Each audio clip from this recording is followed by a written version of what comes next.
Okay, so today I just want to offer a brief comment about this book. It's called A Tzaddik in Our Time, and it's about the life of Rabbi Aryeh Levin. And I would say, even though I haven't owned it for a long time, it's durably giving me a sense of renewed hope and enthusiasm to try to be kind and good to people. I think it might be maybe the most beautiful book I've read. Like, not in terms of the aesthetic value of the language or the writing style, but just in terms of the overall impact it seems to have on the heart, as long as you meditate with various segments and sections that, espouse reports of Aryeh Levin's feats. So I would actually say that even if you're not Jewish, you should do what you can to purchase a copy of this book using money that you might typically allocate to, say, a fast food meal or some kind of entertainment that you suspect doesn't consistently uplift you. I would say I felt something similar when I first read about Cato the Younger, or any number of Karma yogis that I read about in my Brahmin boyhood. So this is someone who, for lack of a better word, was clearly in touch with God. And I think that he had a sort of inner light to him that made him contagiously likable and beautiful to others. And so many people like this exist in normal society, believe it or not, regardless of what misanthropes and cynics will tell you. But as far as I can tell, they typically do not seek positions of high office or lots of power or money or anything. They're just kind of hidden, whether or not they practice Judaism, I think they would qualify as greater and lesser lamed vavniks. If we don't take that term too literally and can be kind of liberal in our interpretations of its application to reality.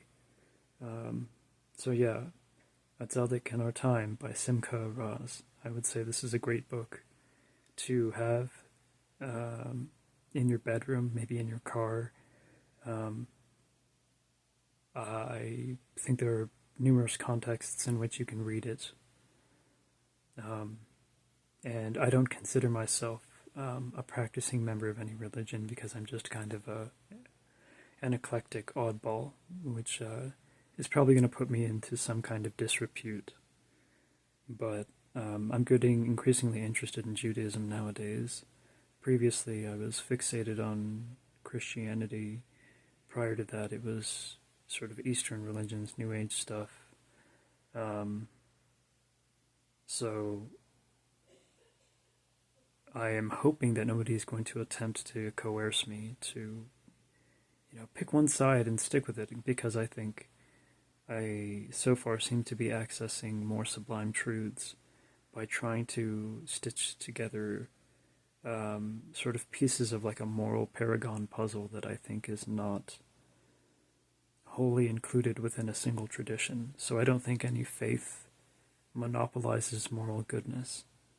I do not believe that Jews should become Christians or vice versa. I actually think that these communities, these various faith communities, are kind of producing moral specializations that are fit for different kinds of people. So if you feel sort of an inner yearning to become a tzaddik and, practice certain mitzvot and, I guess, become a Jew, then that's something that I think you should be permitted to do. Trying to fight against your nature can make you miserable very quickly and for a very long time, and sometimes in ways that are irreparable. And I know that because I spent some agonizing years in my youth trying to simulate extroversion, even though my nervous system felt like it was on fire when I was forcing myself into all kinds of high-strung social interactions with, like, giddy extroverts. So, anyway, I want to get back to the point of this book. It's beautiful, it's healing, it's uplifting, and it is a source of persistent ennoblement.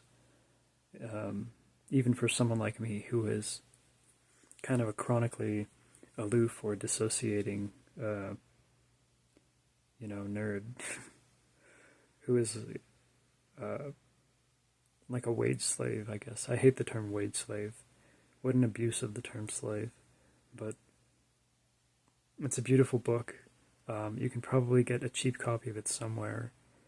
I used eBay to purchase mine.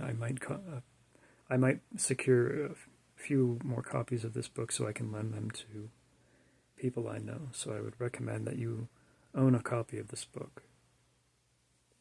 All right, thank you for watching and have a good day.